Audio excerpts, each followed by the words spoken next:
পারস্য উপসাগরের ঘোলাটে পানির নিচে এমন কিছু ঘটে গেছে যা সম্ভবত পুরো বিশ্বের ক্ষমতার সমীকরণকে বদলে দিতে পারে। ইরান এক চাঞ্চল্যকর দাবি করেছে যে তারা মার্কিন যুক্তরাষ্ট্রের একটি অত্যাধুনিক পারমাণবিক সাবমেরিন ধ্বংস করে দিয়েছে। প্রায় $3.5 বিলিয়ন ব্যয়ে নির্মিত ভার্জিনিয়া ক্লাসের এই মরণযন্ত্রটি এখন সাগরতলে নিমজ্জিত অবস্থায় পড়ে আছে বলে অভিযোগ। সাবমেরিনে থাকা 140 জন আমেরিকান নাগরিকের ভাগ্য এখনও অজানা। ঘটনা ঘটার 24 ঘন্টা অতিবাহিত হলেও পেন্টাগন থেকে কোনো আনুষ্ঠানিক প্রতিক্রিয়া আসেনি, কোনো সংবাদ সম্মেলন আয়োজন করা হয়নি, কোনো সরকারি বিবৃতি প্রকাশিত হয়নি, এমনকি কোনো ব্যাখ্যাও প্রদান করা হয়নি।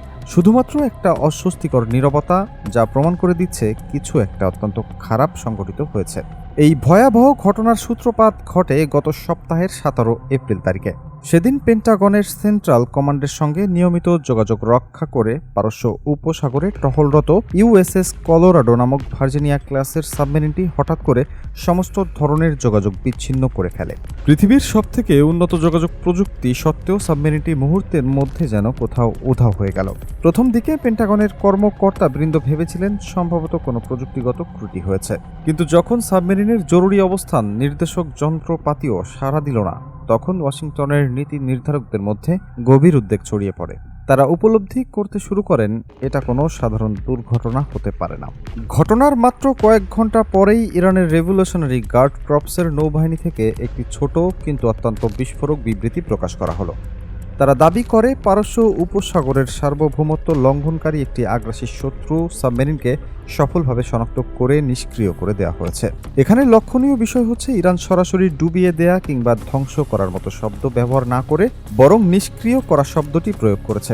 এই শব্দ নির্বাচন পেন্টাগনের উদ্বেগকে আরও তীব্র করে তুলেছে। এই বিবৃতির পর থেকেই আমেরিকান প্রতিরক্ষা মন্ত্রণালয় সম্পূর্ণ নীরব হয়ে গেছে। যে আমেরিকা একটি ড্রোন হারালেও সারা বিশ্বকে জানান দেয়, সেই আমেরিকাই একটি পারমাণবিক সাবমেরিন হারিয়ে মুখ বন্ধ করে বসে আছে। এই অস্বাভাবিক নীরবতা স্পষ্টভাবে ইঙ্গিত দিচ্ছে তারা এমন কিছু গোপন করতে চাইছে যা আমেরিকান সামরিক শক্তির গর্বকে চূর্ণ করে দেওয়ার জন্য যথেষ্ট। এখন সবচেয়ে বড় প্রশ্ন হলো, সমুদ্রের কয়েকশো মিটার গভীরে প্রায় শব্দহীনভাবে চলাচল করতে সক্ষম এমন একটি ভার্জিনিয়া ক্লাসের অত্যাধুনিক সাবমেরিনকে ইরানিরা কিভাবে খুঁজে বের করলো? এই প্রশ্নের উত্তর লুকিয়ে রয়েছে রাশিয়ার সরবরাহ করা একটি মারাত্মক প্রযুক্তির মধ্যে। সামরিক বিশ্লেষক এবং গোয়েন্দা বিশেষজ্ঞদের অনুমান অনুযায়ী ইরান সম্প্রতি রাশিয়ার কাছ থেকে অত্যাধুনিক ম্যাগনেটিক অ্যানোমেলি ডিটেক্টর বা সংক্ষেপে MAD প্রযুক্তি সংগ্রহ করেছে। এই প্রযুক্তি ঐতিহ্যবাহী সোনার কিংবা রাডার ব্যবস্থার উপর নির্ভরশীল নয়, বরং এটি কাজ করে পৃথিবীর চৌম্বক ক্ষেত্রের অতি সূক্ষ্ম পরিবর্তন শনাক্ত করার মাধ্যমে। যখন সমুদ্রের পানির নিচে কোনো বিশালাকার ধাতব বস্তু যেমন একটি সাবমেরিন চলাচল করে, তখন পৃথিবীর স্বাভাবিক চৌম্বক ক্ষেত্রে একটি সূক্ষ্ম কিন্তু শনাক্তযোগ্য পরিবর্তন সৃষ্টি হয়। ইরানের টহল বিমানগুলো এই ম্যাগনেটিক প্রযুক্তি ব্যবহার করে আকাশ থেকে পানির নিচের এই চৌম্বক পরিবর্তন ধরে ফেলে সাবমেরিনের সঠিক অবস্থান নির্ণয় করতে সক্ষম হয়েছে। মার্কিন সাবমেরিনটি বিশ্বাস করেছিল যে তারা সম্পূর্ণ অদৃশ্য এবং শনাক্ত করা অসম্ভব, কিন্তু ইরানের এই নতুন প্রযুক্তির কাছে সে ছিল একটি উজ্জ্বল লক্ষ্যবস্তু। অবস্থান চিহ্নিত করার পর শুরু হয় দ্বিতীয় পর্যায়, অর্থাৎ আক্রমণ। এই আক্রমণে ইরান ব্যবহার করেছে রাশিয়ার কিংবদন্তি শকভাল অথবা সুপার ক্যাভিটেটিং টর্পেডো VA শেকভ্যালের উন্নত সংস্করণ। এটি কোনো সাধারণ টর্পেডো নয়, বরং এটি একটি রকেট চালিত পানির নিচের মিসাইল বলা যায়। নিক্ষেপণের পর এটি নিজের চারপাশে একটি গ্যাসের বুদবুদ বা ক্যাভিটেশন বাবল সৃষ্টি করে, যা পানির ঘর্ষণকে ব্যাপকভাবে হ্রাস করে। এর ফলস্বরূপ এটি পানির নিচে ঘন্টায় 3700 কিলোমিটারের বেশি গতিবেগে ছুটতে পারে, যা শব্দের গতির চেয়ে কয়েক গুণ বেশি। মার্কিন সাবমেরিনের সোনার সিস্টেম যখন এই টর্পেডোকে শনাক্ত করে, তখন প্রতিক্রিয়া জানানোর কোনো সুযোগই অবশিষ্ট থাকেনি, এমনকি একটি সতর্ক সংকেত বাজানোরও সময় পায়নি। $3.5 বিলিয়ন একটি শিকারী মুহূর্তেই শিকারে পরিণত হয়ে পারস্য উপসাগরের তলদেশে নিমজ্জিত হয়। কিন্তু এই ভয়াবহ গল্প এখানেই শেষ নয়, বরং সবচেয়ে ভীতিকর অংশ এখন শুরু হতে যাচ্ছে। একটি ভার্জিনিয়া ক্লাসের সাবমেরিন শুধুমাত্র একটি যুদ্ধজাহাজ নয়, এটি আসলে একটি ভাসমান পারমাণবিক অস্ত্রাগার। এর অভ্যন্তরে রয়েছে কমপক্ষে 12টি টহামক ক্রুজ মিসাইল, যার মধ্যে কয়েকটি পারমাণবিক ওয়ারহেড বহন করতে সক্ষম। রয়েছে অত্যাধুনিক MK-48 টর্পেডো। এইসব মরণাস্ত্র এখন পারস্য উপসাগরের তলদেশে ইরানের নাগালের মধ্যে পড়ে রয়েছে। এখানেই উঠে আসে ইরানের সবচেয়ে গোপনীয় এবং মারাত্মক কমান্ডো ইউনিট SNSF এর প্রসঙ্গ। গোয়েন্দা সূত্রের তথ্য অনুসারে ইরানের SNSF এর একটি বিশেষায়িত গভীর সমুদ্র সার্ভিস ইউনিট রয়েছে, যারা গভীর সমুদ্র থেকে বিভিন্ন বস্তু এমনকি সাবমেরিন উত্তোলনের জন্য বিশেষভাবে প্রশিক্ষিত। তাদের হাতে রয়েছে রাশিয়ান কনসোল অথবা Mir class deep submersible vehicle, যা কয়েক হাজার মিটার গভীরে কাজ করতে সম্পূর্ণরূপে সক্ষম। এখন সবচেয়ে বড় আশঙ্কার বিষয় হলো SNSF এর পরবর্তী পদক্ষেপ কি হতে চলেছে।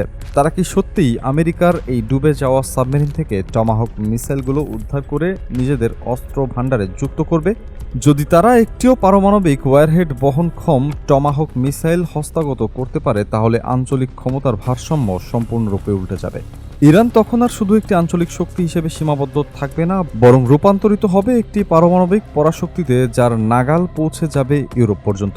এর থেকেও জরুরি বিপদ হলো সাবমেরিনের নিউক্লিয়ার রিঅ্যাক্টর নিয়ে। যদিও আধুনিক সাবমেরিনের রিঅ্যাক্টরগুলো অত্যন্ত সুরক্ষিত থাকে, কিন্তু এত বড় একটি বিস্ফোরণের পর এর কাঠামো কতটা অক্ষত আছে কেউ নিশ্চিত নয়। যদি কোনোভাবে রিঅ্যাক্টরগুলো ক্ষতিগ্রস্ত হয় এবং সমুদ্রের পানি সরাসরি স্পর্শ করে, তাহলে একটি ভয়াবহ স্টিম বিস্ফোরণ হতে পারে, যা চেরনোবিলের চেয়েও ভয়ঙ্কর পারমাণবিক দুর্যোগ সৃষ্টি করবে। হরমুজ প্রণালীর শক্তিশালী স্রোত সেই তেজস্ক্রিয়তা কয়েকদিনের মধ্যে ছড়িয়ে দেবে কাতার, বাহরাইন, সংযুক্ত আরব আমিরাত, সৌদি আরব, এমনকি পাকিস্তান এবং ভারতের উপকূলেও। এই ভয়াবহ পরিস্থিতির মধ্যে সবচেয়ে অবাক করা বিষয় হলো আমেরিকার অদ্ভুত নিষ্ক্রিয়তা। নিজেদের পারমাণবিক সাবমেরিন, তার ভেতরে থাকা 140 জন নাবিকের প্রাণ এবং সবচেয়ে গুরুত্বপূর্ণ পারমাণবিক অস্ত্র সবকিছু ইরানের নাগালে পড়ে আছে। তবুও কেন মার্কিন নৌবাহিনী হরমুজ প্রণালী দিয়ে কোনো উদ্ধার অভিযান পরিচালনা করছে না? এর পেছনে রয়েছে কয়েকটি ভয়ঙ্কর কারণ। আমেরিকা ভালোভাবেই জানে এই পুরো ঘটনা ইরানের পাতা একটি নিখুঁত ফাঁদ। যদি তারা উদ্ধারকারী জাহাজ বা সাবমেরিন পাঠায়, সেগুলো ইরানের মিসাইল কিংবা SNSF এর আক্রমণের শিকার হওয়ার সম্ভাবনা রয়েছে। বিভিন্ন গোয়েন্দা সূত্রের দাবি, এই ঘটনার পর রাশিয়া কাস্পিয়ান সাগর থেকে পারস্য উপসাগরে নিজেদের পারমাণবিক সাবমেরিন মোতায়েন করেছে এবং ওয়াশিংটনকে একটি গোপন সতর্ক বার্তা পাঠিয়েছে যে উদ্ধার অভিযানের নামে কোনো আগ্রাসন চালালে রাশিয়া সরাসরি হস্তক্ষেপ করবে। আমেরিকা কি একটি সাবমেরিনের জন্য রাশিয়ার সঙ্গে তৃতীয় বিশ্বযুদ্ধ শুরু করতে ইচ্ছুক? পেন্টাগন হয়তো মেনে নিয়েছে যে সাবমেরিন এবং তার অস্ত্রগুলো তাদের নাগালের বাইরে চলে গেছে। এখন উদ্ধার অভিযানের নামে আরও সৈন্য এবং সামরিক সরঞ্জাম হারানোর চেয়ে চুপচাপ বসে অপমান সহ্য করাই তারা উত্তম মনে করছে। এই চূড়ান্ত ব্যর্থতার দায় চাপানোর জন্যই প্রতিরক্ষামন্ত্রী পিট হেক্সের এক কলমের আঁচড়ে নৌসচিব জন সি ফেলনকে বরখাস্ত করেছেন, যাতে বিশ্বের কাছে মনে হয় তারা ব্যবস্থা নিচ্ছে। কিন্তু এটা শুধুই একটি রাজনৈতিক নাটক। আমেরিকা আজ এমন একটি ফাঁদে আটকা পড়েছে যেখান থেকে বের হওয়ার কোনো সহজ পথ তারা খুঁজে পাচ্ছে না। তাদের বিলিয়ন ডলারের প্রযুক্তি এবং পারমাণবিক অস্ত্র এখন তাদের গলার কাটা হয়ে দাঁড়িয়েছে। পারস্য উপসাগর এখন আমেরিকার জন্য একটি জলীয় কবরস্থানে পরিণত হয়েছে। বিশ্লেষকরা বলছেন, এই ঘটনা আমেরিকার সুপার পাওয়ার হিসেবে ক্রমশ পতনের একটি স্পষ্ট ইঙ্গিত।